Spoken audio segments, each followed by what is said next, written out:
Paz do Senhor, meus irmãos. Paz do Senhor, você que está assistindo de casa. Vamos abrir a palavra do Senhor em Romanos, capítulo 12, verso 1 e 2.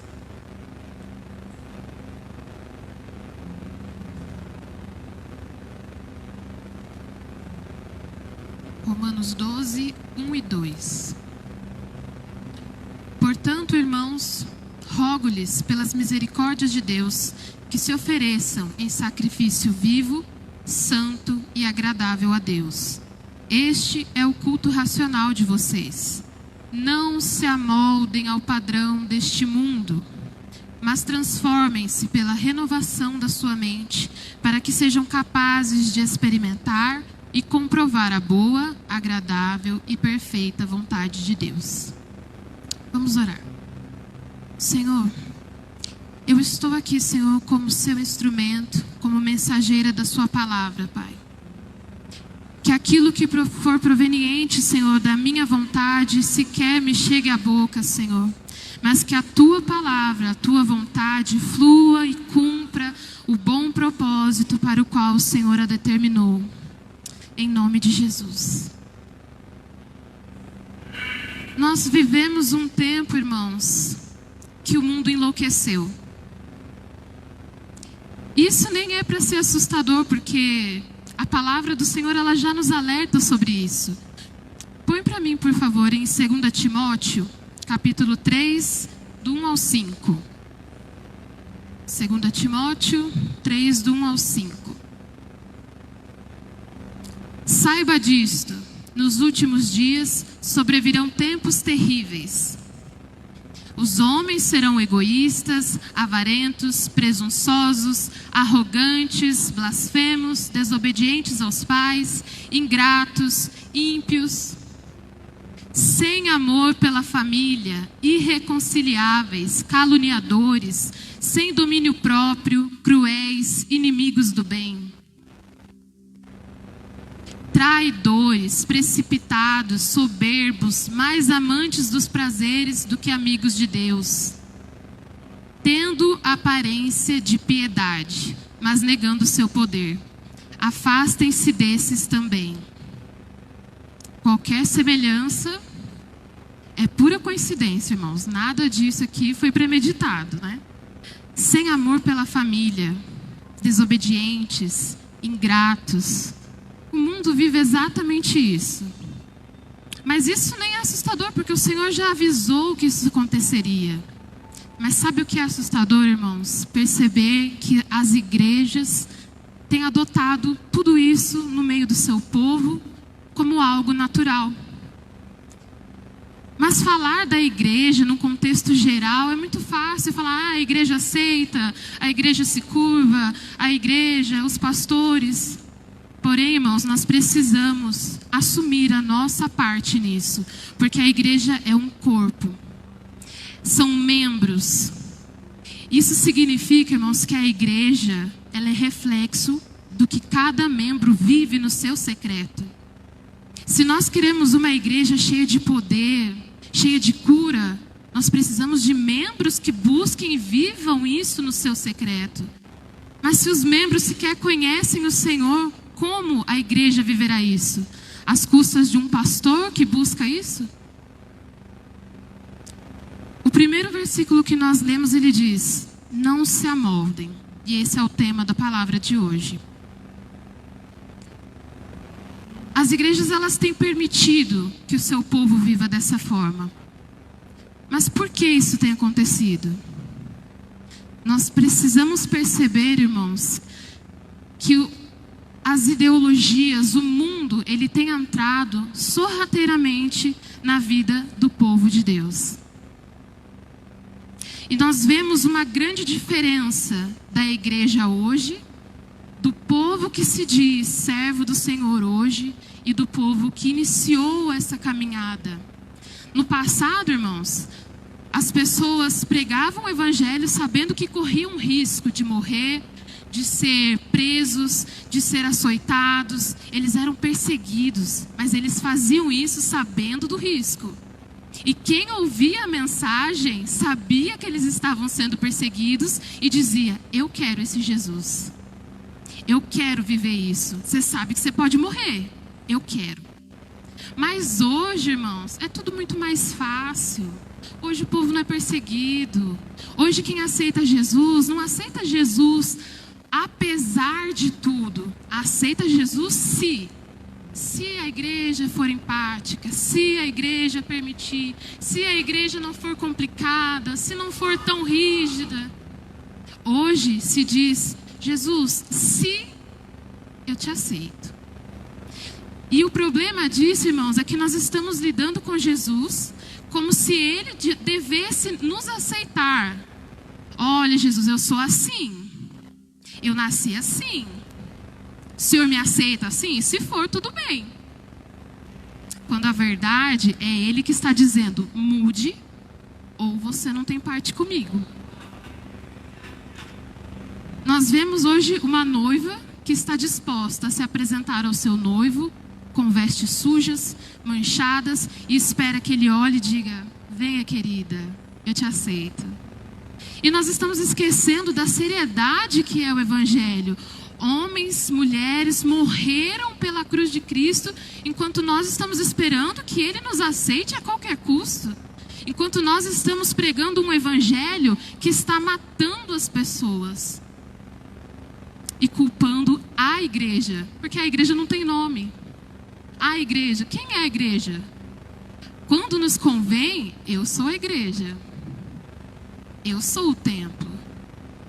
Mas aí, quando a igreja precisa de um nome, quem é que está vivendo desleixadamente diante do Senhor? A igreja. Somos todos nós. Eu não preciso citar nomes, né? Nós temos visto o povo de Deus pegar emprestado do mundo todas as suas ideologias, as suas psicologias, tudo aquilo que o mundo prega, como se o Senhor não tivesse resposta para nós. Nós temos visto um povo que se esqueceu do que diz em Tiago 1:16 e 17, por favor.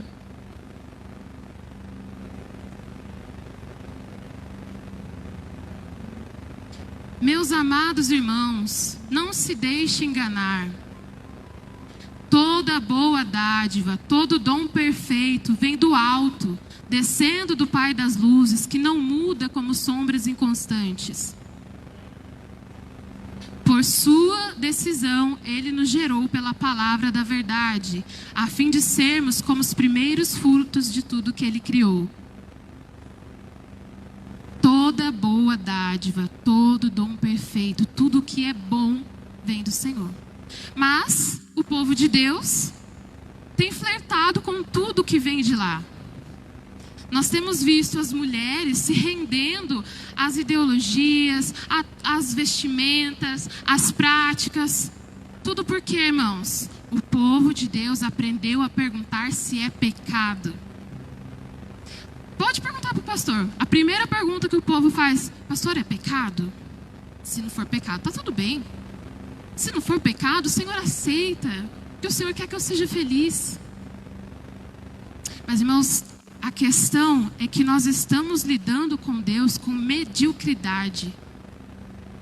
Porque quando nós dizemos que amamos o Senhor, e nós resumimos o Senhor a uma lei, como se eu tivesse apenas que seguir aquilo ali, é medíocre. O que nós estamos oferecendo ao Senhor? Olha só como as coisas estão acontecendo, irmãos. Nós temos mulheres aceitando viver como as mulheres lá de fora. E não tem diferença mais, irmãos. Você não consegue olhar para uma mulher hoje em dia e dizer: ela é cristã, ela é serva do Senhor. Porque todas se parecem, se vestem iguais, falam iguais, se comportam iguais. Meu corpo, minhas regras, meu marido não manda em mim. Não tem diferença. Põe para mim, por favor, Efésios 4, 17 ao 31. Vai ler um pouquinho, irmãos. Assim, Eu digo a vocês, e no Senhor insisto, que não vivam mais como gentios, que vivem na inutilidade dos seus pensamentos. Eles estão obscurecidos no entendimento, separados da vida de Deus, por causa da ignorância em que estão devido ao endurecimento do seu coração. Tendo perdido toda a sensibilidade, eles entregaram-se à depravação, cometendo com avidez toda espécie de impureza. Todavia, não foi isso que vocês aprenderam de Cristo. Aquela do mundo. Vocês a Deus em justiça, em santidade proveniente da verdade. Portanto, cada um de vocês deve abandonar a mentira e falar a verdade ao seu próximo, pois todos somos membros de um mesmo corpo. Quando vocês ficarem irados, não pequem, apaziguem a sua ira antes que o sol se ponha. E não deem lugar ao diabo. O que furtava, não furte mais, antes trabalhe, fazendo algo de útil com as mãos, para que tenham que repartir com quem estiver em necessidade. Nenhuma palavra torpe saia da boca de vocês, mas apenas a que for útil para edificar os outros, conforme a necessidade, para que conceda graça aos que a ouvem. Não entristeçam o Espírito Santo de Deus, com o qual vocês foram selados para o dia da redenção. Livrem-se de toda amargura, indignação, ira, gritaria, calúnia, bem como de toda maldade. Aqui nós vemos o Senhor nos dando uma descrição de tudo que nós já vivemos. Já vivemos, passado. E nós ouvimos anteriormente que tudo que é bom vem dele. Por que nós continuamos olhando lá para fora, irmãos? Por que a gente continua olhando lá para fora e enxergando lá algo para trazer para nós? Quando ele já disse, está em mim. Não há diferença mais entre um cristão e um que não é. Coisa que antes, irmãos, era complicado. Quem se convertia sabia que ia ser zoado. Os jovenzinhos que iam para a escola sequer tinham coragem de dizer, porque sabiam que os amigos já iam zoar. Vira piada. É complicado falar que é. Só que hoje em dia não é mais complicado, porque hoje em dia todo mundo é igual. Hoje em dia é muito mais fácil você dizer que é cristão, porque hoje em dia é moda. Hoje em dia você pode postar o que você quiser. Você vê as irmãs postando foto de biquíni. Você vê as irmãs postando foto sensual. As irmãs se vestem sensual, elas vão para o culto sensual. Os homens. O homem que antigamente ele era um reflexo para a sua comunidade de coragem, de honra, de segurança para a sua família. Hoje em dia ele nem pode ser homem. Hoje em dia ele tem que se desculpar por tudo. Tudo que ele fala, ou ele está sendo abusivo, ou ele é violento. E eles estão se dobrando a isso. Os homens cristãos não sabem ser segurança para suas famílias. Nós temos homens e mulheres infantis e imaturos dentro da igreja. Eles não sabem ser mais pais, maridos, esposas, mães. Ambos perderam o desejo pela família, não têm prazer nos seus filhos, comemoram mesmo quando eles vão para a escola. Vai, graças a Deus. Não tem prazer naquilo que o Senhor nos deu como missão. E se você pensa que isso é pouco, imagina que se dentro das suas famílias já é assim, o que é o reflexo da igreja, esse povo? Se eles não têm prazer naquilo que Deus deu a eles, a esposa, o marido, os filhos, quanto menos na obra do Senhor. E aí nós temos então agora os filhos que são reflexo desses mesmos pais.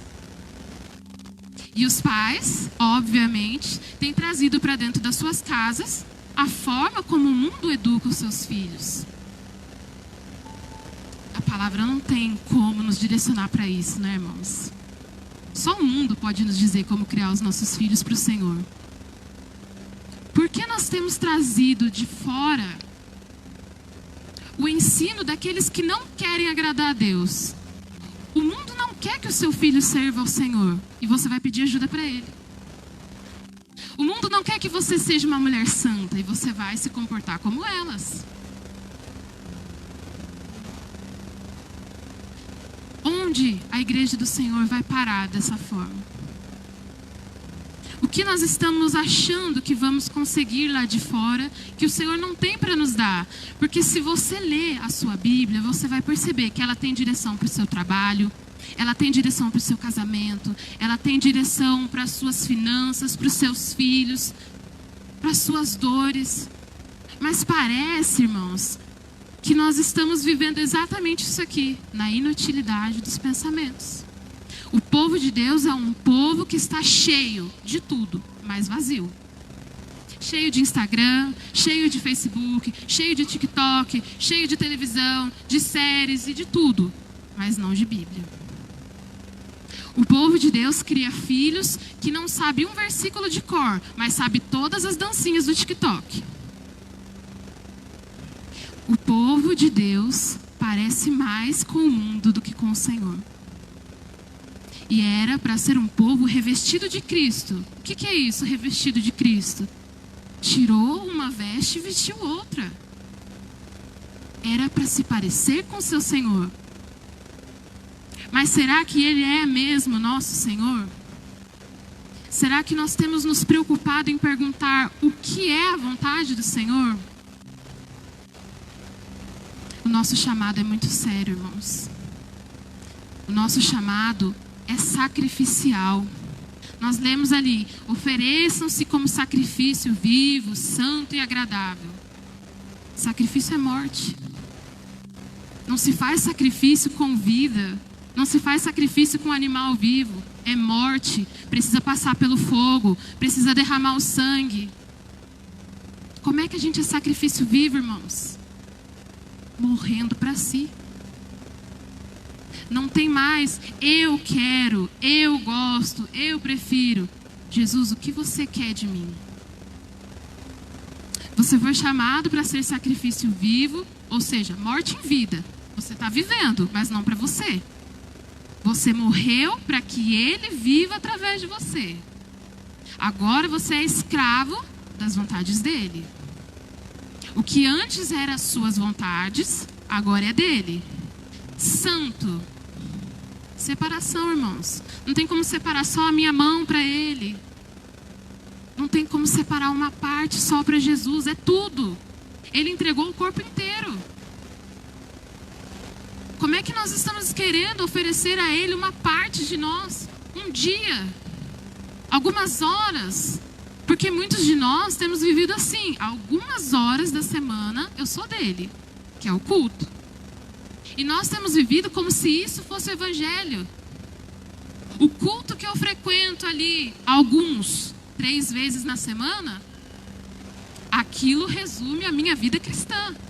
O restante da semana, pouco me importa o que Jesus quer de mim, o que Ele espera que eu vista, o que Ele espera que eu fale, como Ele espera que eu me comporte. Eu estou indo no culto, é suficiente. Mas ser santo é separação total. É completo. Significa que aquilo que você era antes não tem mais. Você se separou para Ele. Quando no passado foi feito o tabernáculo e os utensílios eram todos separados, é uso exclusivo. Não pode ser usado para outra coisa. Não pode colocar outro incenso. Não pode ser usado para fazer outro sacrifício. É isso aqui. É para uso dele. Você é santo. Separado para Ele, irmãos. E você aceitou isso. Separação total. Não é parcial.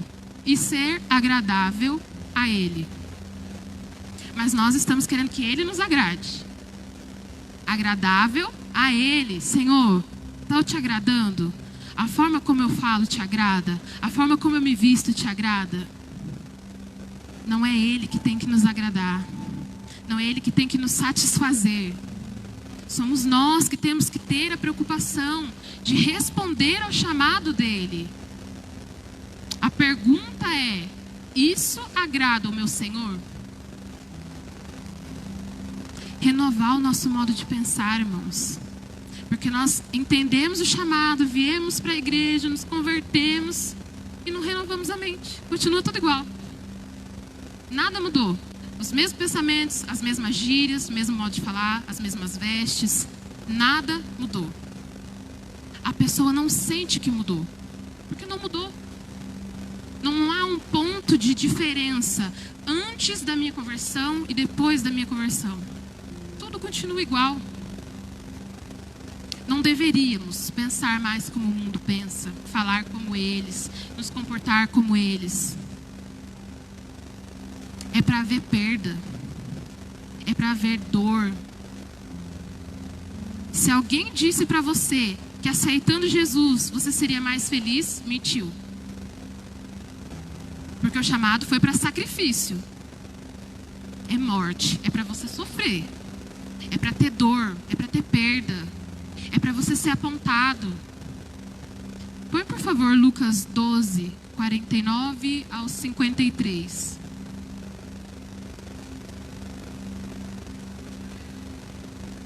É Jesus que está falando, tá, irmãos? Não é eu, não. Vim trazer fogo à terra, e como gostaria que já estivesse aceso. Mas tenho que passar por um batismo, e como estou angustiado até que ele se realize. Vocês pensam que vim trazer paz à terra? Não, eu digo a vocês, ao contrário, vim trazer divisão. Pode mais um. De agora em diante, haverá 5 numa família, divididos uns contra os outros. 3 contra 2 e 2 contra 3. Põe também agora o 14, 25 ao 27.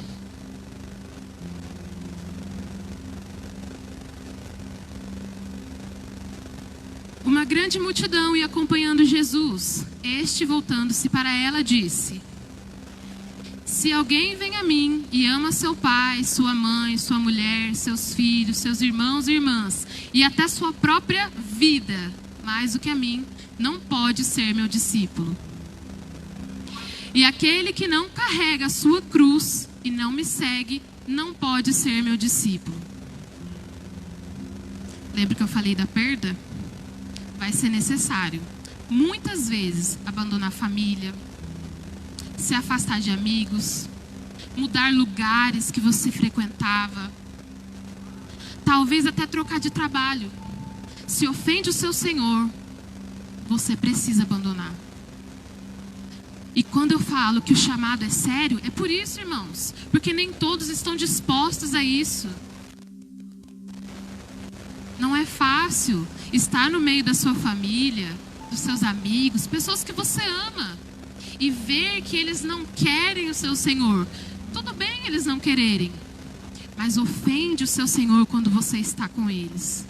Porque você aceita, você compactua, e você se molda àquele ambiente.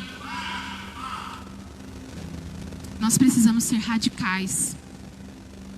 Lá, igualzinho como era no passado, que aqueles homens e mulheres abandonavam tudo. Eu vou seguir Jesus. Vou deixar tudo.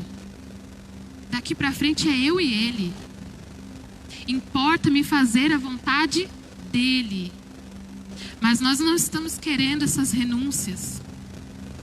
Ele disse: negue-se a si mesmo e tome a sua cruz. O que é negue-se a si mesmo? Ah, eu queria tanto estar lá naquele lugar com aquelas pessoas. Eu queria, mas ele não quer. Negue-se a si mesmo. Nós precisamos começar a ser incômodos ao mundo.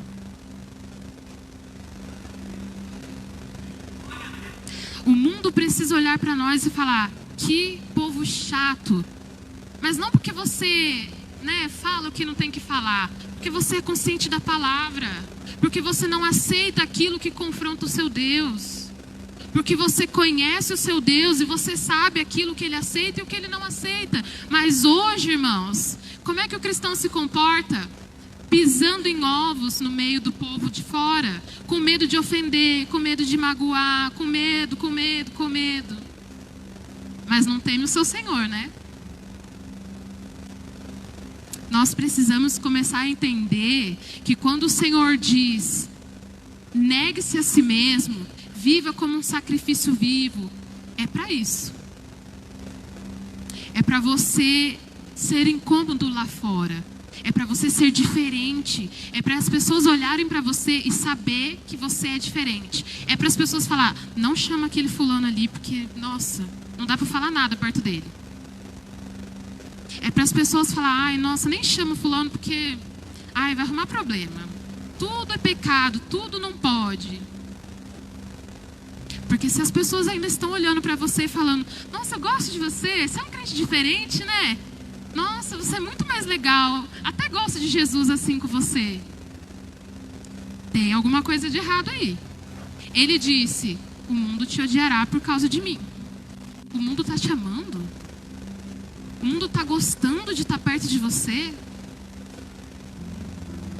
Jesus não pode ser visto por você, através de você, como um cara maneiro, um cara legal. As pessoas têm que olhar, têm que ter raiva de você. Mas não porque você é chato, porque elas veem Jesus em você. Porque elas olham para você e a luz que está em você revela o pecado delas. Põe para mim, por favor, João 14, 21.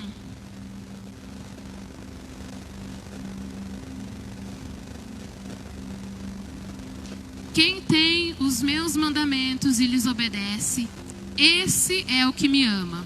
E aquele que me ama será amado por meu Pai, e eu também o amarei e me revelarei a ele. Nós estamos preocupados demais em amar quem nem o Senhor ama. Ele disse, aquele que me obedece me ama, e aquele que me ama será amado por meu Pai. Eles não amam o Senhor. Por que você está preocupado em mostrar amor o tempo todo? A nossa preocupação tem que ser, Senhor, eu vou te amar no meio deles. Pouco me importa se eles vão me tirar do grupo, se eles não me chamam mais para as coisas da família, se todo mundo vai me olhar de cara torta. Importa que o meu Senhor esteja em paz comigo. Ai, mas Jesus não quer que eu me afaste da minha família. Como é que eu vou evangelizar os meus amigos assim? Você acha mesmo que você estando lá, omisso, você está evangelizando alguém? Se esse povo se converter olhando para você e achando Jesus maneiro, sabe o que vai acontecer? Vai ter um povo dentro da igreja ainda pior do que nós. Porque vai ser um povo que acha que tudo pode, que já está acontecendo, né? Um povo que vê Jesus como um cara muito legal, né? Jesus é maravilhoso, ele aceita tudo. Eu não preciso mudar. Não há confronto comigo. O povo tem que se converter, ainda que a sua família vai se converter quando de longe, ainda que de longe, olhar para você e falar, não sei, mas tem alguma coisa de errado. Está longe de nós, está vivendo bem, vive contando milagre, está sempre alegre. Alguma coisa brilha diferente ali. Eles precisam se converter, de olhar para você, e mesmo com raiva de você, eles querem o que você tem. É preferível que eles se afastem de nós. Porque eles vão ainda assim ter uma chance de se converter de verdade, de amar Jesus de verdade, do que se eles estiverem do seu lado e você estiver aceitando tudo, sendo um omisso, não agradando o seu Senhor e trazendo mais gente para viver como você. Ou esse povo tem que olhar para você e querer o Jesus que transformou você tanto ao ponto de renunciar a tudo que você amava, ou eles vão te achar um fanático e querer você bem longe deles. Mas nos dois casos, você está em paz com o seu Senhor. Porque ou você está ganhando alguém, ou você está ganhando o Senhor. Ele olha para você e diz, esse é fiel. Está perdendo tudo, mas continua comigo.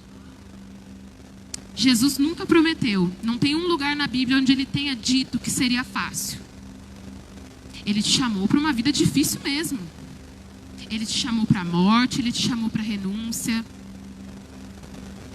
E já passou da hora de nós entender. A gente canta isso o tempo todo. Eu te dou tudo, eu entrego tudo. Mas na hora de fazer as renúncias, aí não. Poxa, Jesus. Aí eu preciso tomar minhas decisões. A gente diz que é tudo dele, mas o útero não. Eu que decido os meus filhos. A gente diz que é tudo dele, mas a gente quer decidir as roupas. Tudo é dele, mas poxa, meus amigos, a minha família, não é bem assim.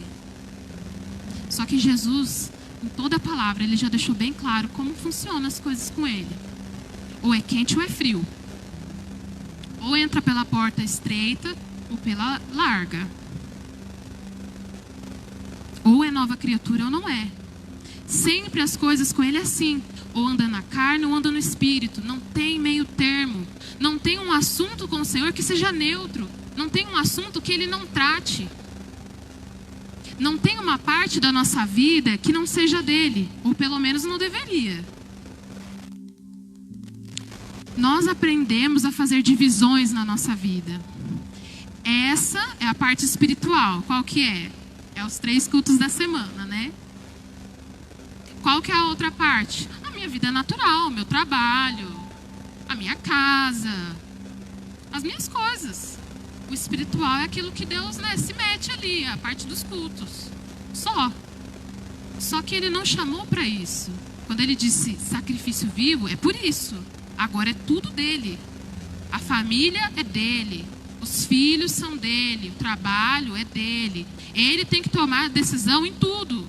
Ele tem que dar a última palavra em tudo. Você não pode mais tomar decisões e depois dizer que é dele. Você não pode passar a sua semana, irmãos, fazendo tudo como se ele não existisse e chegar aqui e cantar: eu te dou tudo, tudo é teu. Será que ele está ouvindo ainda? O que é que Jesus vê quando olha para você? Ele consegue te diferenciar no meio da multidão? Ou ele olha e ele tem que procurar você ali no meio? Para de fazer divisão na sua vida, irmão. Entende que não tem meio termo, não tem assunto neutro. O Senhor não é neutro. Com ele, os pontos são sempre esses. Ou é ou não é. Ou é quente ou é frio. Melhor seria que fosse ainda, né? Mas como não é, quero vomitar-te. O pastor falou uma passagem aqui sensacional recentemente. Para de provocar a ira do seu Deus. Parece que a gente esqueceu quem Deus é ou sequer aprendeu. Deus não está brincando conosco. E ele não está procurando uma noiva que anda por aí se prostituindo e vem a ele depois. Ele quer uma noiva santa, que enquanto ele não vem, ela se prepara. Não uma noiva que está distraída, curtindo, vivendo. E quando ele vier, aí é outro assunto, né? Ele quer tudo. Ele quer agora. 2 Pedro 2,19 diz que o homem é escravo daquilo que o domina. E a gente vive dizendo que ele é nosso Senhor. O que é que tem dominado você? Quantas vezes na semana você realmente abre a sua Bíblia? E quantas vezes por dia você abre o seu celular? Quanto tempo você passa fazendo todas as outras coisas inúteis? E quanto tempo realmente é dedicado a Ele? Sem os cultos, irmãos. Não vamos contar os cultos. Vamos falar de secreto. Romanos 6:22 diz: mas agora que vocês foram libertados do pecado e se tornaram escravos de Deus, o fruto que colhem leva à santidade. E o seu fim é vida eterna. Escravos. Isso é para os escravos, tá? Se você se tornou escravo, abriu mão de tudo, está sofrendo as perdas, é sacrifício. Fruto, irmãos, leva a vida eterna.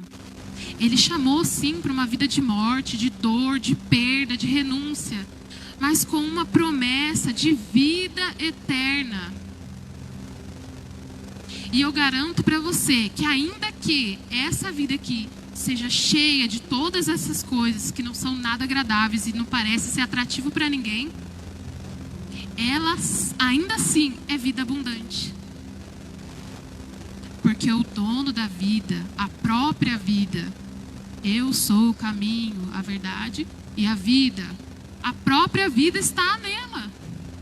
Você abriu mão de uma vida que não era vida para ganhar uma que é vida abundante. Mas é necessário as perdas. É necessário entender a seriedade do seu chamado. Nenhum de nós aqui foi chamado para nada.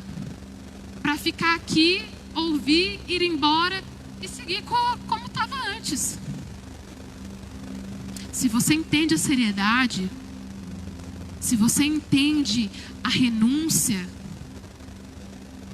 logo você entenderá o porquê, o propósito, para onde. E não é difícil, irmãos, nós vivermos moldados aos padrões do mundo. Vou contar rapidamente para você a minha própria história. Eu sou convertida, irmãos, há mais ou menos aí uns 9 anos, talvez. Que eu conheço Jesus, tem 2. Sabe por quê? Porque eu converti, fiquei na igreja, participava de tudo. Talvez você se identifique.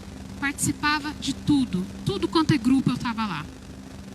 Todos os cultos, escola bíblica, jejum. Mas não tinha sentido algum aquilo. Eu não amava Jesus, eu não lia a palavra. E chegou um dia que eu me perguntei: onde é o momento em que eu vejo a minha vida como antes de Jesus e depois de Jesus? E não tinha. Não tinha um momento em que eu olhava e falava: aqui nesse momento ele mudou, porque ele chegou na minha vida. Não tinha. E naquele momento eu tomei a minha decisão: ou eu vou encontrá-lo, ou eu vou morrer procurando. E foi necessário dedicação. O problema é que a gente não quer. A gente acha desculpa para tudo. Ai, mas eu não gosto de ler. Nossa, eu não leio nada. Mentira, né, irmão? Lê o Instagram o tempo todo. Ai, mas nossa, é muito difícil, eu não entendo. Tudo na nossa vida é assim, irmãos. Se você vai começar uma academia, no começo você vai sofrer. Vai ficar arrebentado, doer o corpo inteiro. No outro dia você vai pensar: nem vou. Vai levantar a perna para entrar no ônibus, está morrendo, quase caindo. Mas depois de um tempo você acostuma. Vira prazer para alguns, né? Vira hábito. Você colhe o fruto. É a mesma coisa. Se dedica no início. Vai ser difícil. Talvez você não vai entender nada. Mas você vai ver o fruto depois. Você vai conhecê-lo. Ele se revela àquele que o busca. Nós não temos mais tempo para continuar em cima do muro. Todo aquele que está em cima do muro já tomou uma decisão, só não assumiu. Nós precisamos tomar uma decisão. Precisamos nos diferenciar do mundo. Precisamos fazer um muro entre nós e eles, para que seja nítida a nossa diferença. Para que ele olhando, ele veja: ali estão os meus. Eu vou encerrar com a última passagem de Salmos. Primeiro Salmo, versículo 1 e 2. Como é feliz aquele que não segue o conselho dos ímpios, não imita a conduta dos pecadores, nem se assenta na roda dos zombadores. Ao contrário, sua satisfação está na lei do Senhor, e nessa lei medita dia e noite. Faça a sua escolha, faça suas renúncias, sofra suas perdas. Não tem problema você dizer: Senhor, como eu sinto falta da minha família, do fulano, dos amigos. O Senhor entende as nossas angústias. O que Ele não entende é alguém que diz segui-lo e não o segue. Como é feliz.